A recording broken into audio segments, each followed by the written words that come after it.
2023 সালের 7 অক্টোবর থেকে শুরু হওয়া ফিলিস্তিনের গাজায় ইসরায়েলি বর্বরতার বিরুদ্ধে ঢাকায় বিক্ষোভ সমাবেশ ও মিছিল করেছে ইসলামী আন্দোলন বাংলাদেশ ও সাধারণ মুসলমানরা। শুক্রবার জুমার নামাজের পর জাতীয় মসজিদ বাইতুল মোকাররম থেকে এই বিক্ষোভ সমাবেশ ও মিছিল কর্মসূচি পালন করা হয়। বিক্ষোভ কর্মসূচিতে অংশ নেয়া নেতাকর্মীদের হাতে ফিলিস্তিনের পক্ষে এবং ইসরায়েলি গণহত্যার বিরুদ্ধে বিভিন্ন প্লাকার্ড বহন করতে দেখা যায়।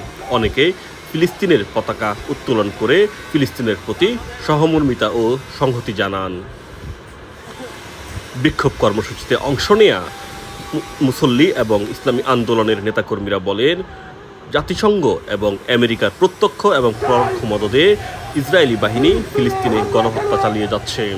অবিলম্বে এই গণহত্যা বন্ধ করতে হবে। ইসরায়েল যদি ফিলিস্তিনের গণহত্যা বন্ধ না করে বাংলাদেশের মুসলমানরা বসে থাকবে না বলেও হুঁশিয়ারি উচ্চারণ করেন ইসলামী আন্দোলন বাংলাদেশের নেতাকর্মীরা। বিক্ষোভ সমাবেশে ইসলামী আন্দোলন বাংলাদেশের ঢাকা মহানগর ও উত্তর ও দক্ষিণ থেকে হাজার হাজার নেতাকর্মী অংশগ্রহণ করেন।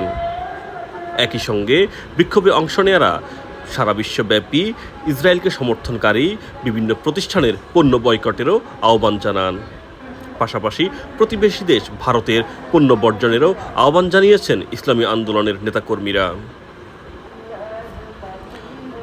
7 মাসের বেশি সময় গাজায় ফিলিস্তিনের বিরুদ্ধে ইসরায়েলি গণহত্যার বিরুদ্ধে ফুঁসে উঠেছে আমেরিকা সহ সারা বিশ্বের মুসলমান এবং সারা বিশ্বের শান্তিকামী মানুষ।